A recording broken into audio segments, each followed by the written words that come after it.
캄보디아나 인도처럼 우리보다 못 사는 나라에 가면 많은 것을 보고 느끼고 돌아오게 됩니다. 특히 천진난만한 아이들의 모습을 보면서 하나님 나라가 바로 이런 자들의 것이라고 하신 예수님 말씀이 쉽게 이해가 됩니다. 이번에 인도에 가서 두 부류의 아이들을 만나게 되었어요. 한 부류의 아이들은 선교사님 가정에서 돌봐주면서 학교도 보내주는 아이들이었는데요. 이 아이들이 매일 저녁마다 모여서 성경을 읽고 기도회를 하더라고요. 그리고 이렇게 주일이 되면 함께 예배도 드립니다. 아이들의 종교가 다양해요. 무슬림도 있고 힌두교를 믿는 아이들도 있는데 그중에 기독교를 믿는 아이들은 2명밖에 없었지만 모두들 사랑을 받고 자란 아이들답게 표정에 생기가 있었습니다. 그중에 목사님이 되겠다고 결심한 아이도 있어서 벌써부터 기대가 되더라고요. 제가 만난 또 다른 부류의 아이들은 정글 속에 무허가 집을 짓고 사는 곳에 가난한 아이들이었습니다. 그 마을 입구에 들어서니까 곳곳에 벌써 쓰레기 더미가 쌓여 있는데요. 야생 돼지들이 그 쓰레기 더미를 뒤져서 먹이를 찾고 있더라고요. 선교사님 부부는 몇 년째 토요일마다 그곳 아이들을 찾아가서 과자도 사주고 복음을 전했다고 합니다. 우리가 가자마자 아이들이 우르르 몰려들었죠. 신기한 듯 낯선 이방인인 제 주위에 아이들이 둘러쌌는데 제 카메라를 가리키면서 저거 한번 찍어보고 싶다고 그렇게 이야기를 꺼내는 거예요. 사실 우리 집사람은 알지만 저는 아들에게도 카메라를 잘 건네주지 않아요. 망가질까 봐. 하지만 잔뜩 기대감에 차서 저를 바라보는 아이들을 차마 외면할 수가 없어서 카메라를 손에 들려줬죠. 그랬더니 이 녀석 저 녀석 온 동네 아이들이 다 찍어보겠다고 법석을 떱니다. 하지만 카메라 덕분에 어색함이 단번에 허물어진 느낌이 들어서 감사했어요. 그때 제 눈에 유독 띄는 꼬마가 있었는데 만수라는 이름의 남자아이였습니다. 이 녀석은 자기 차례에 사진을 한번 찍은 다음에도 제 옆을 떠나지 않고 붙어 있더라고요. 그리고는 조심스럽게 제 바지가랑이를 이렇게 잡아당기면서 한 손가락을 펴니다. One more time. 한 번 더 찍게 해달라고 씩 웃는데 얼마나 적이 없는 표정으로 제게 다가오는지 저도 그 아이를 보면서 계속 웃음이 나오더라고요. 신기한 건 그렇게 계속 제 주변에 있었던 것 같은데 사진을 이렇게 찍은 걸 보니까 이 녀석이 안 나온 사진이 없어요. 여기 찍을 때도 가가지고 V하고 있고 저기 찍을 때도 가서 V하고 있는 거죠. 한마디로 무엇을 주고 어떤 이야기를 해도 다 받아들일 것 같은 그런 간절함과 열정이 남다른 친구였다고요.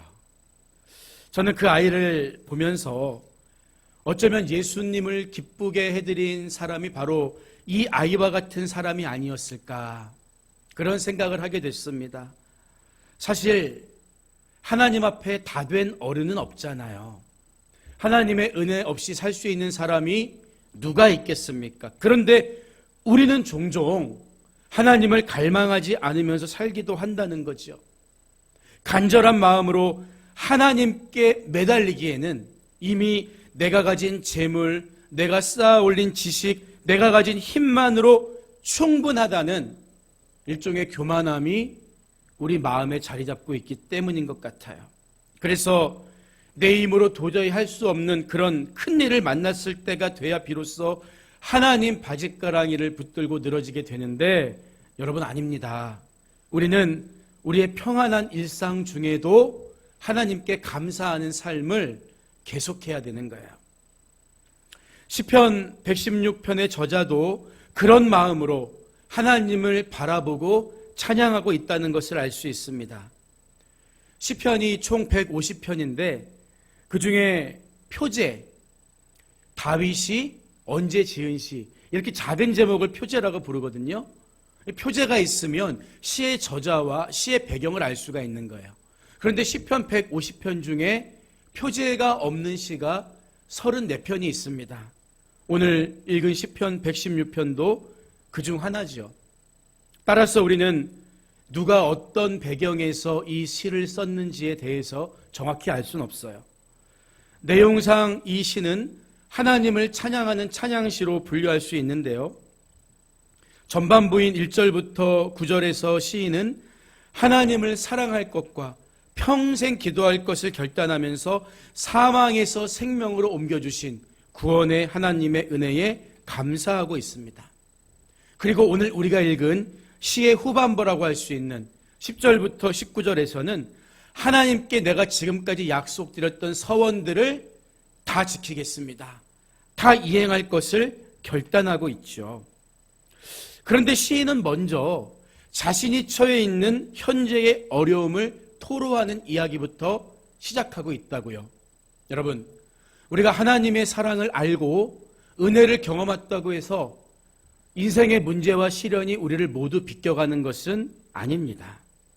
10절과 11절을 보면 내가 크게 고통을 당하였다고 말할 때에도 나는 믿었도다. 내가 놀라서 이르기를 모든 사람이 거짓말쟁이라 하였도다. 이렇게 이야기하고 있어요. 비록 고통을 만났지만, 고난을 당했지만 시인은 그 중에도 끝까지 믿었도다. 나는 하나님의 신실하심을 믿었습니다. 이렇게 고백하고 있는 거죠. 그리고 그 고난 속에서 사람은 거짓말을 좋아한다. 거짓말쟁이다. 진리를 말하지 않고 불의를 좋아한다는 것을 더 확실하게 깨달았다는 거예요. 왜 그렇습니까? 우리가 좋을 때는 다 좋지요. 그러나 문제가 닥치면, 고난이 찾아오면 우리의 민낯이 여지없이 드러나기 때문이라는 거예요. 여러분, 그러나 기억하시기 바랍니다. 사람은 이렇게 변하지만 하나님은 절대로 변하시는 법이 없다고요. 시인이 인생에 다가온 고통에 대한 이야기를 이렇게 꺼낸 것은 그 고통을 통해서 오히려 하나님의 신실하심을 보다 정확하게 알았기 때문이죠. 우리가 아는 것처럼 인도의 날씨는 매우 덥습니다. 저도 일주일 안 되는 그 짧은 시간에 40도가 훌쩍 넘는 인도 날씨에 적응이 다 돼버렸는지 한국으로 돌아오니까 공항에 내리자마자 춥다는 기분이 들 정도였죠. 하지만 인도의 그 뜨거운 태양빛으로 인해서 더러운 것들이 살균되고 사람 사이에 질병을 막아줄 수 있다는 것을 선교사님을 통해 듣고 난 후에 역시 하나님은 어려움을 통해서도 우리의 고통을 통해서도 역사하신다는 사실을 분명하게 깨달을 수가 있었던 거예요. 그렇기 때문에 신앙은 다 걷고 나서 돌아보는 것입니다. 힘들다고 조금 돌아보면서 원망하고 조금 돌아보면서 불평하고 이게 아니라는 거예요. 비록 장렬하는 태양빛처럼 당장은 나를 고통스럽고 힘들게 하는 것이 있더라도 그것으로 인해서 오히려 하나님을 붙들 수 있다면, 기도할 수 있다면 우리는 소망으로 인내해야 하는 것입니다. 그래서 시인 역시 이런 하나님의 은혜에 감사하는 마음으로 자신의 삶을 통해 보답하겠다는 결심을 노래하고 있는 거예요. 그것이 12절부터 14절까지 기록되어 있는데, 내게 주신 모든 은혜를 내가 여호와께 무엇으로 보답할까? 내가 구원의 잔을 들고 여호와의 이름을 부르며 여호와의 모든 백성 앞에서 나는 나의 서원을 여호와께 갚으리도다. 이렇게 말하면서 하나님께 내가 지금까지 약속드렸던 그 서원들을 다 갚겠습니다. 이렇게 고백하고 있는 거예요. 말씀드린 것처럼 이 시의 저자가 누구인지 분명하지 않습니다. 다만 16절을 보면요, 여호와여 나는 진실로 주의 종이요 주의 여종의 아들 곧 주의 종이라, 이렇게 고백하는 구절이 나와요. 시인이 자기 어머니를 가리켜서 주의 여종이라고 표현하고 있는 거죠. 성경 속에서 신앙의 위대한 인물을 길러낸 믿음 좋은 어머니, 주의 여종 하면 여러분은 누가 먼저 떠오르십니까? 아마 모세의 어머니 요게벳이라든지 사무엘의 어머니 한나, 이 두 분이 먼저 떠오를 거예요. 특히 서원과 관련된 이야기가 시 속에 나오는 것으로 볼 때 어쩌면 이 시의 저자가 사무엘이 아닐까 생각해 볼 수 있지만 정확한 것은 아니에요. 우리가 주목해야 하는 것은 이 시편 116편의 저자가 누구냐인 것이 아니라 하나님께 약속드린 것을 시인이 반드시 지키리이다, 반드시 갚으리이다, 이렇게 고백하고 있다는 점이죠. 우리는 종종 하나님께 약속한 것을 지키지 않고 그냥 슬쩍 넘어가는 경향이 있어요. 여러분, 하지만 하나님만 나에게 약속을 지켜야 하는 걸까요? 그렇지 않아요. 나도 하나님께 드린 약속을 지켜야 합니다. 하나님 잊어버리지 않으시기 때문이에요. 우리가 하나님께 약속을 드리는 것이 무슨 종이에다가 이렇게 써서 도장을 찍고 이런 건 아니겠죠. 하지만 하나님은 우리의 중심을 다 아신다고 했기 때문에 우리가 기도하다가, 우리가 찬양 부르다가 마음으로 하나님께 드린 서원을 하나님은 다 기억하고 계시는 거예요. 우리는 비록 부족하고 연약할지라도 하나님을 기쁘시게 해드리기 위해서 최선을 다해야 하는 거예요.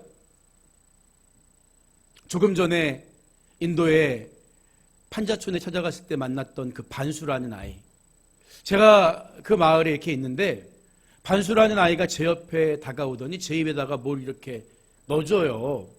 뭔가 봤더니 과자였습니다. 제 머릿속으로 생각이 순간 휙휙 지나가요. 쓰레기 더미에서 이것저것 만지면서 놀다가 쪽쪽 빤 손으로 이렇게 들고 온 과자, 그걸 저에게 주는 거예요. 머리 생각으로는 이거 먹으면 될까, 먹어도 될까? 그런 마음이 들죠. 그런데 제 마음으로는 너무 기쁜 거예요. 여러분, 빈민가 아이에게 과자 한 봉지가 얼마나 귀합니까? 그런데 그 아이는 자기 먹기에도 부족한 과자를 처음 본 이방인이었던 제가 친근하게 느껴졌는지 그 마음 표현하고 싶어서 제게 준 거예요. 마음으로 너무 기뻐서 저는 아주 맛있게 받아 먹었죠. 여러분, 하나님은 이런 제 마음과 비교할 수 없을 정도로 훨씬 크고 넓으신 분이에요.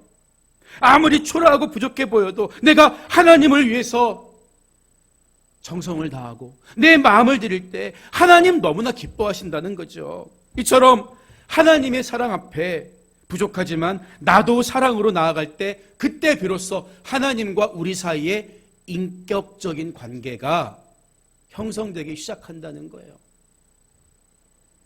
이어지는 15절을 보면 그의 경건한 자들의 죽음은 여호와께서 보시기에 귀중한 것이로다, 이렇게 이야기하지요.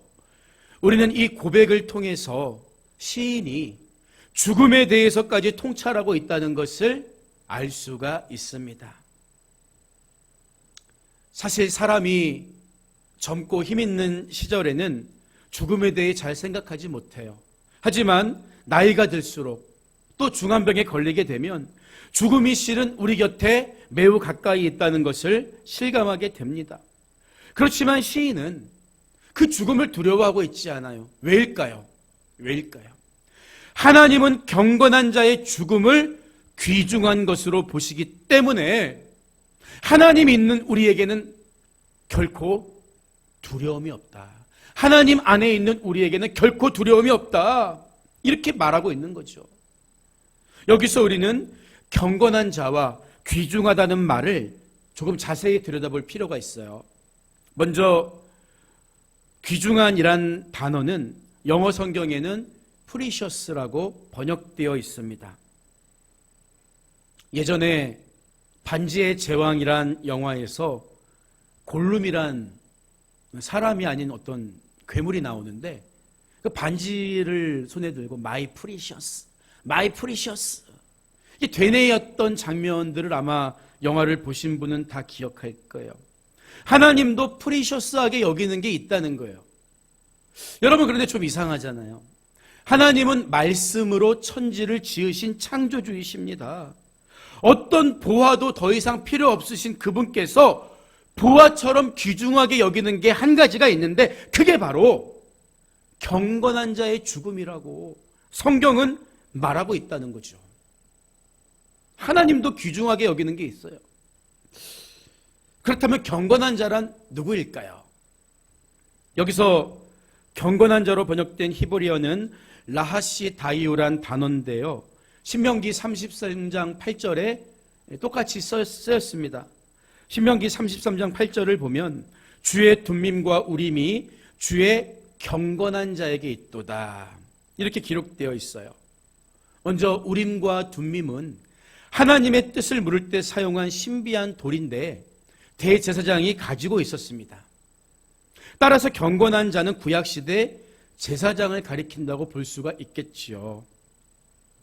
하지만 시편 116편의 전체적인 흐름과 문맥을 살펴보면 하나님이 보실 때 경건한 자는 하나님과 인격적인 관계를 맺고 하나님 말씀을 따라 사는 사람이라는 것을 우리가 알 수 있어요. 따라서 경건한 자는 어떤 특정한 계층, 제사장과 같은 어떤 직분을 가진 사람이라기보다는 하나님을 최고로 귀중하게 여기고 그 말씀을 따라 사는 사람들을 가리킨다고 볼 수 있습니다.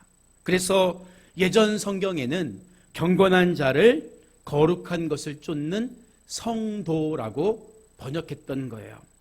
사실 우리는 모두 하나님 은혜 안에서 예수 그리스도의 공로로 말미암아 왕 같은 제사장으로 신분이 바뀌었지 않습니까? 오직 길이요 진리요 생명이신 예수님을 따라 사는 사람이 그래서 경건한 자라는 거예요. 예수님은 마가복음 7장 13절 이하에서 좁은 문으로 들어가라. 멸망으로 인도하는 문은 크고 그 길이 넓어 그리로 들어가는 자가 많고 생명으로 인도하는 문은 좁고 길이 협착하여 찾는 자가 적음이라. 이렇게 말씀하셨습니다. 사람들이 넓고 큰 문으로 가는데 좁고 험한 문으로 간다면 세상에서는 바보 소리 듣기 딱 좋습니다. 더 심하면 왕따가 될 거예요. 여러분, 하지만 그럼에도 불구하고 주님처럼 좁은 길을 따라가는 사람이 바로 경건한 자라는 거예요. 죽음에 대해 통찰할 만한 노년이 될 때까지 그 좁은 길을 따라 믿음으로 산 사람들 중에 성경에 기록된 인물을 찾는다면 아마 다니엘을 쉽게 떠올릴 수 있을 거예요. 많은 분들이 다니엘이 사자굴에 던져졌을 때 나이가 젊었을 것으로 생각하지만 사실 다니엘은 노년의 사자굴에 들어가요. 어떤 화가도 유명한 그림 속에 다니엘을 젊게 묘사하고 있는데 여러분, 사실 다니엘이 처음 바벨론의 포로로 끌려갈 때는 물론 10대였습니다. 근데 그 사이에 왕이 계속 바뀌어요. 심지어 나라도 바뀝니다. 메대 다리오 왕 시절에 다니엘이 사자굴에 들어가게 되거든요. 그래서 연대를 계산해 보면 적어도 80이 훌쩍 넘은 나이에 다니엘은 사자굴 속에 던져졌다고요.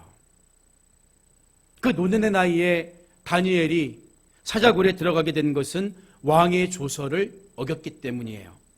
다니엘을 시기하던 메대의 관리들이 다니엘을 함정에 빠뜨릴 계략을 꾸미지요. 그게 뭡니까?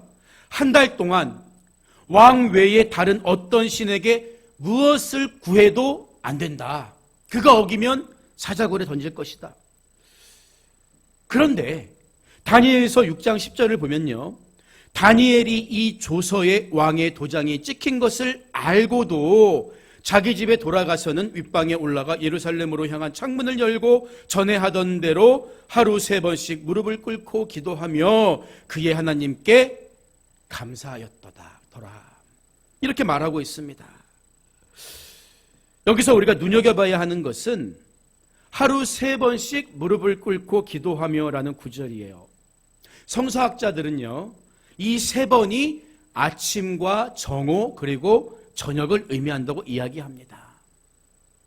여러분, 그러니까 생각해 보세요. 통상적으로 신하들이 아침에 궁전에 입궁하잖아요. 그리고 저녁에 퇴거를 한다면 정오에 자기 집 윗방에 올라가서 기도하기 위해서 어떻게 해야 돼요? 중간에 도중에 자기 집에 갔다 와야 되는 거예요. 그렇다면 당연히 너 집에 왜 가냐? 남들 눈에 띄겠죠. 이것은 다니엘이 뻔히 들킬 줄 알면서도 아침과 저녁뿐만 아니라 중간 타임인 점심에도 똑같이 기도했다는 것을 말해주는 대목이에요. 들킬 줄 알면서도.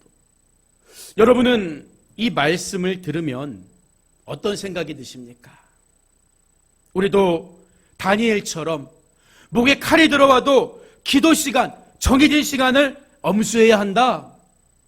이 정도 교훈을 우리가 깨달아야 하는 걸까요?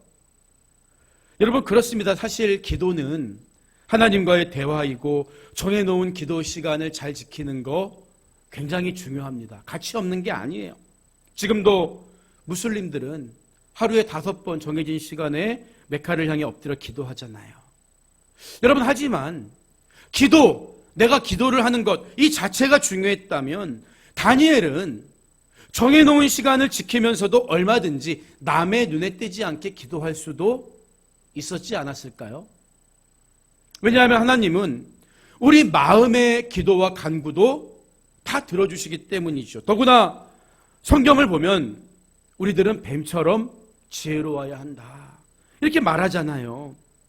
다니엘이 사자굴에 들어갈 정도의 용기가 있었다면 차라리 왕이 조서에 도장을 찍기 전에 가서 말리거나 그 전에 왕이시여 이것은 모함입니다 말하는 게 훨씬 현명하지 않았을까요?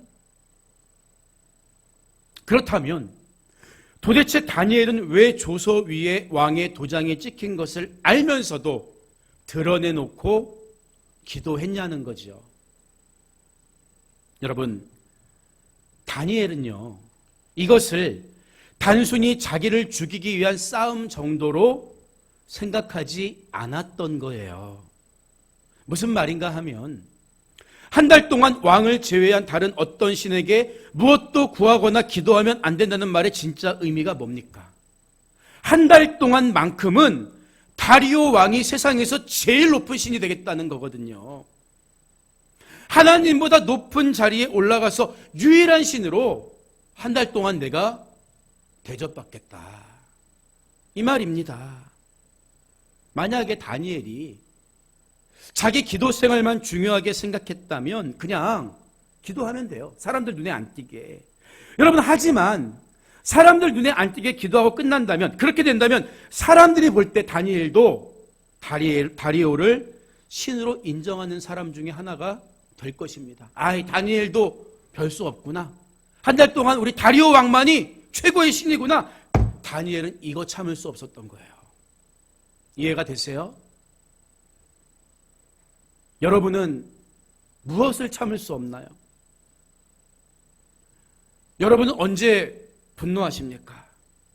다니엘은요, 자기 목숨을 잃어버리는 한이 있더라도 오직 하나님만이 참신 되심을 부인하는 것을 참을 수 없었던 거예요. 그래서 다니엘의 기도를 잘 보면 다니엘을 죽이려는 사람들과의 싸움이라기보다는 스스로 신이 되려는 다리오 왕을 향한 무언의 메시지로 볼 수 있는 것입니다. 기도를 하면 자기를 모함하는 대적들이 무너지리라는 기대를 해서가 아니라 이 기도를 통해서 나의 늙은 몸이, 늙은 육신이 사자굴에 던져지는 한이 있더라도 다리오가 신이 될 수 없음을, 오직 하나님 한 분만이 참 신이시라는 것을 온몸으로 다니엘은 말하고 싶었던 거예요. 그것이 다니엘에게는 너무나 귀한 것이었기 때문입니다. 여러분, 이처럼 하나님 보시기에 귀중한 게 뭘까? 하나님 보시기에 귀중한 것은 우리가 어떤 순간에도 하나님을 사랑하고 하나님만이 참 하나님 되심을 잃어버리지 않는 진실한 마음의 고백입니다. 그런데 우리는 종종 비본질적인 것을 쫓아가면서 비본질적인 것에 시선을 빼앗기고 본질을 놓칠 때가 있어요. 우리가 정해놓은 시간에 기도하거나 주일 예배 시간에 빠지지 않는 거 굉장히 중요합니다. 그런데 더 중요한 게 있다고요. 하나님께 기도하고 하나님을 예배하는 마음속에, 여러분의 마음속에 여전히 하나님이 주인이십니까? 여전히 하나님만이 나의 구주십니까? 그 마음을 잃어버리지 않는 게 더 중요한 거예요. 우리가 처음 주님 만났을 때를 한번 생각해 보세요.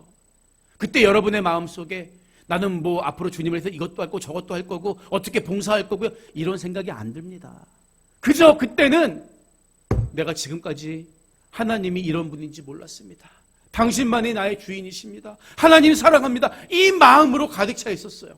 다른 게 들어올 여지가 없었습니다. 그 마음을 잃어버리면 안 되는 거예요. 하나님이 우리를 귀히 여기시듯 나도 하나님을 귀하게 여겨야 합니다. 내가 서운했던 것을 기억하고 끝까지 하나님을 최고로 대우해 드리면 하나님도 우리를 귀하게 여겨주신다는 거예요. 그리고 그의 인생은 물론 죽음까지도, 죽는 것까지도 귀중한 것으로 여겨주신다는 것을 오늘 시인은 우리에게 가르쳐주고 있는 거예요. 오늘 말씀을 마무리합니다.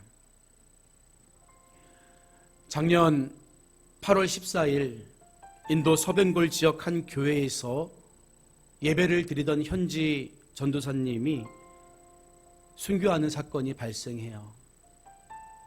가족들 중 유일하게 기독교인이었던 마드하반 전도사님이 반쿠라 마을의 한 교회에서 예배를 드리던 도중에 그의 아내와 아들이 이웃들과 함께 예배당으로 들어닥칩니다. 그리고 이들은 마드하반 전도사님을 몹시 때린 뒤 숲으로 끌고 가서 휘발유를 붓고 산채로 불태웁니다.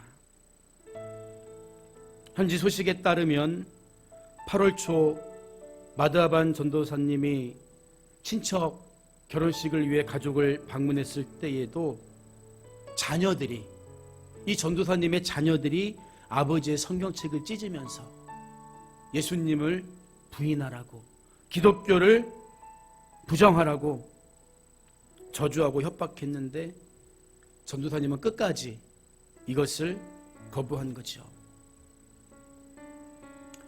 사실 인도의 많은 기독교인들이 하나님을 믿으면서 동시에 힌두교 신의 전통을 따른다고 해요.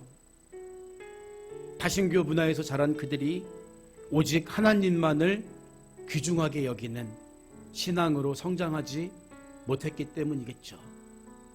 그러나 마드하반 전도사님은 힌두교인으로 태어났지만 진정한 그리스도인으로 죽는 것을 택합니다.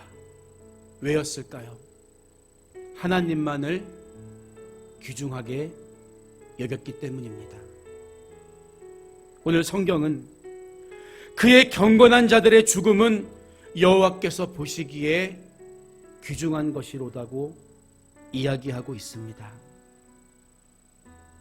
스데반이 선교할 때 예수님께서 두 팔을 벌리고 서 계셨던 것처럼 마드하반 전도사님이 순교할 때도 우리 주님은 따뜻하게 맞아주셨을 것입니다. 모든 사람이 다 순교자가 될 수는 없겠지요. 그러나 순교자가 걸어간 그 길을 따라 그 정신으로 우리도 살 수는 있는 것입니다. 어떤 상황에서도 하나님만을 귀하게 여기고 하나님만을 하나님만으로 섬기는 경건한 자, 그 경건한 자로 살 수는 있다고요. 세상은 점점 우리에게 그 길만이 아니라고, 다른 곳에도 구원의 길이 있다고 적당히 믿으라고, 하나님만 섬길 필요가 없다고 미혹할 것입니다. 그러나 우리보다 앞서간 순교자들의 삶을 돌아보면서 어떤 순간에도 하나님만을 하나님으로 여기고 하나님을 가장 귀하게 여겨드리는 여러분의 경건한 삶을 잃어버리지 마시기를 주님의 이름으로 간절히 축복합니다.